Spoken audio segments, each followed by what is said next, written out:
believe that. Did he tell you that he was going to be a martyr? No. But he said, you're going to see how genius I am when I passed away. Do you think he expected to pass away? Oh, yeah. He talked about that all the time.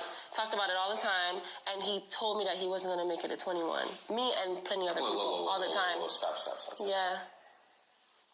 He told you a number of times he wasn't going to make it to 21. Was he joking? Was he serious when he said that? He was always... I said stuff like that, too. He was always serious, and that would piss me off, and why it would piss me off is because he believed in manifesting and he believed in the power of the tongue and all of those things. And I'm like, you're contradicting yourself, because one moment you're saying that, like, I'll laugh and I'll be like, don't give me a heart attack when he do certain things. And you'll be like, don't say that, take that back. You always say that to me. So I'm like, why are you saying that? Like, you're literally putting that out. And he's just like, I'm not just saying it, I know. He would always say that. And he sounded very confident when he said that. Yeah, he would always say that. That's exactly what happened. And that's exactly what happened. Crazy shit that nobody knows. The day before he died, talk to me. That night, he went to Walmart by himself and bought a shitload of white candles. Left them in the house by the fireplace. Those were the candles that we ended up using for his candlelight visual 3 days later. I swear to God, I can't make it up. We actually have... How many candles? I don't remember the number, but it was a lot. It was a lot. He bought... Did he white ever candles. do anything like that before? Never. So he bought a whole bunch of candles. White candles. The day before he died. The night he bought it that night, he died the following day. That's why it had me like thinking, like, was he threatened, or did he know something that I didn't know, or he didn't want to tell me because he didn't want to scare me. It was weird because A couple of days before he goes, was he acting funny? Anything different? Like I said, he went and bought the candles. He wanted me to paint his nails black that week, but I had to go to LA, so I didn't get to do it. He also said he wanted me to find him a monk. He was like, I want you to find me a monk. I'm like, a fucking monk for what? He was just like, I want a monk. Why did he paint his nails black? I don't know. I have no idea. And then he had a conversation with his aunt. White candles and black nails. Yeah, weird. So white candles, black nails, and then he goes in a few days. Maybe he actually knew something. Maybe I don't know. Maybe he said something. I don't think he was threatened. Yeah. Because if you're threatened, you don't act in those type of ways. Right. I'm thinking that maybe he just somehow knew that something was coming. Yeah. Maybe he just wanted to be a martyr. So he believed that, by the way. You pick your dates to come to this realm. You pick your death dates. He believes in all that stuff. And he told you. So again, he didn't think he was going to live to 21. He told you that many times. He also bought a whole bunch of white candles the night before he died. And he had a conversation with his aunt, and just randomly saying, if I ever was to pass away, I don't want to be burnt. I don't want to be buried. What ended up happening then? He's in a mausoleum in the wall. That's what he wanted. That's what he wanted.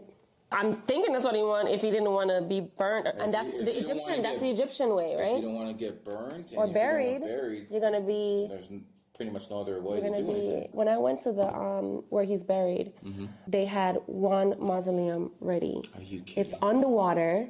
It's underwater and it's facing the east. What's the significance of the east? The sun rises every morning in the east, right? 100%. There's no coincidences, right? There's no coincidence. I'm trying to tap into his mind through you, in the last couple of days of his life. And I'm just thinking, based off everything you're telling me, maybe somehow he knew he was going to go and he's doing everything he can to be a martyr. Yeah. Let me ask you this. Did he think that he was on the planet to change it? Yeah, he did. And which is weird, right? Because he started out, I don't know if it would be good if you have seen the documentary, but he started out doing some wild shit, like street fights, like just crazy shit. But it got him the attention that he wanted, right? And then once he got the attention that he wanted, he totally flipped the script. So let's go back to this genius, okay? Yeah. Before he's famous, he's getting in street fights. Street fights, like, you name it. Always in problems with the cops, like the whole And nine. he Created his bad boy image, And he basically. did that on purpose. He did it on purpose. To get a crowd. Because he actually wasn't like that. Yeah. But he found a way to get his foot in the door and by being... No, I think he was like that. What? No, I think he was... I'm asking. Yeah, I think he was like that. I don't think it was a front, but I think,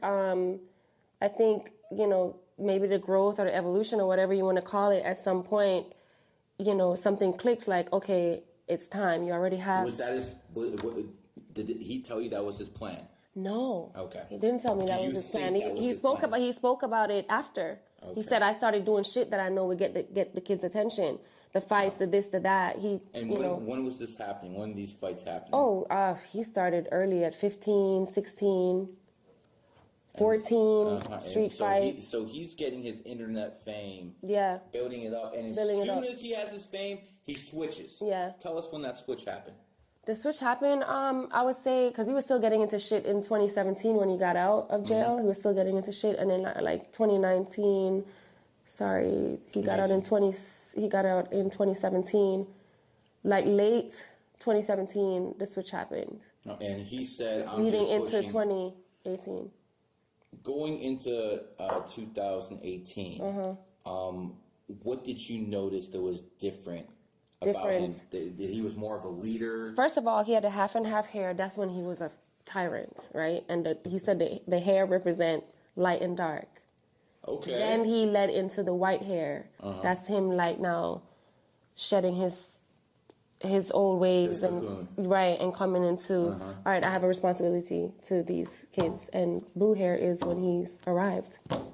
You literally saw the changes. Did you see a personality change? Oh yeah, 100%. He got calm. If you watch majority of his performances, he was always telling the kids like you guys are fucking superstars. You guys are all gods. He would always he was the only person that I've seen doing that at the time. I see other people copying it now, but he was the only person that was like telling the kids, like, you guys are stars, like you need to know this. You know what I mean? When was the first time that you went out with them and people were just...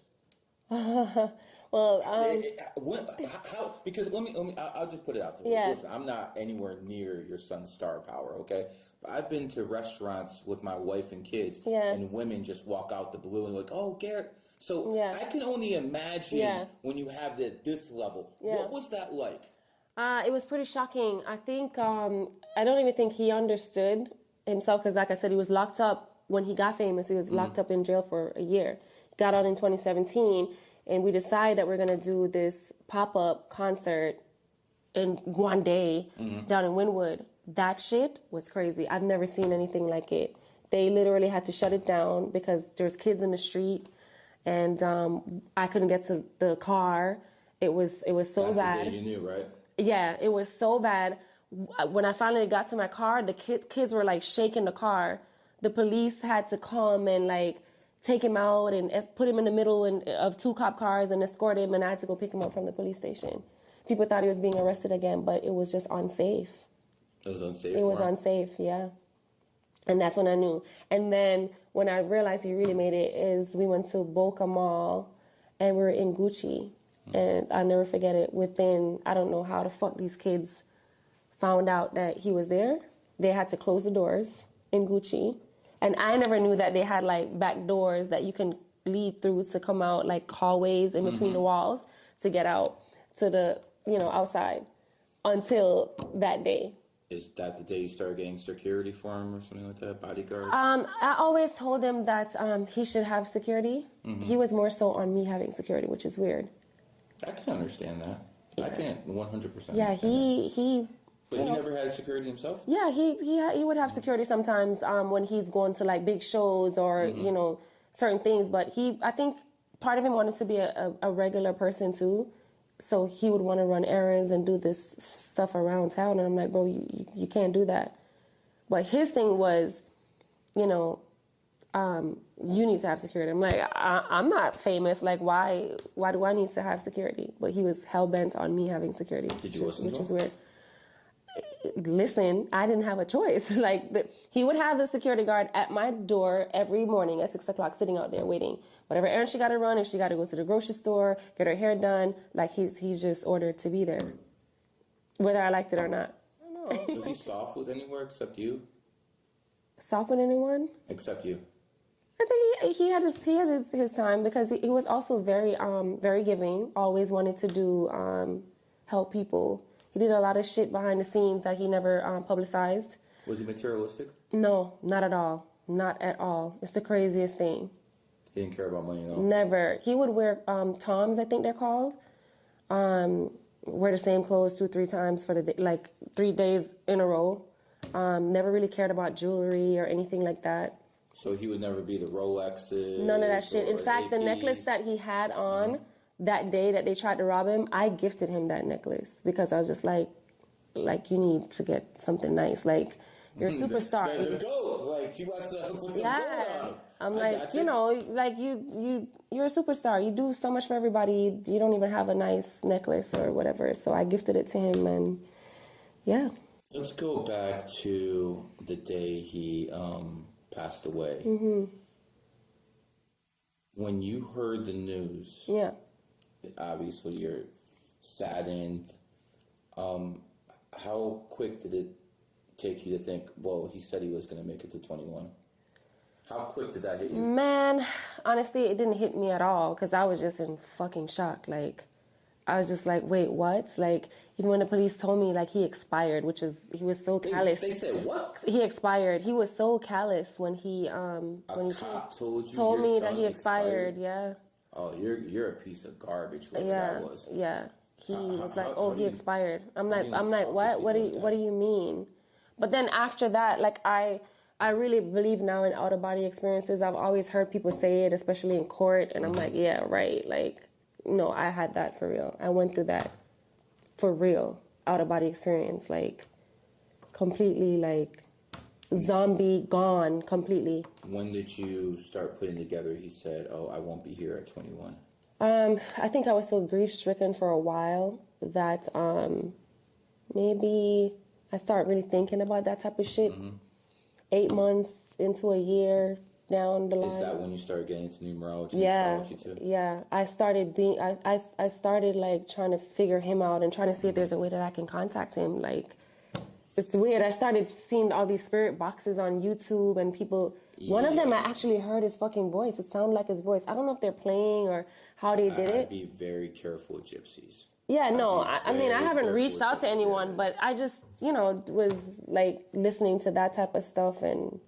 You're in grief. You didn't know what to do. You're listening to crazy ideas, right? Yeah, but he also was giving me like crazy signs, like a week after he passed away, and I wasn't able to see him for a whole week because his head was swollen, right? And they said that they can't let me see him like that. What? Yeah, his head was swollen. They wouldn't let me see him.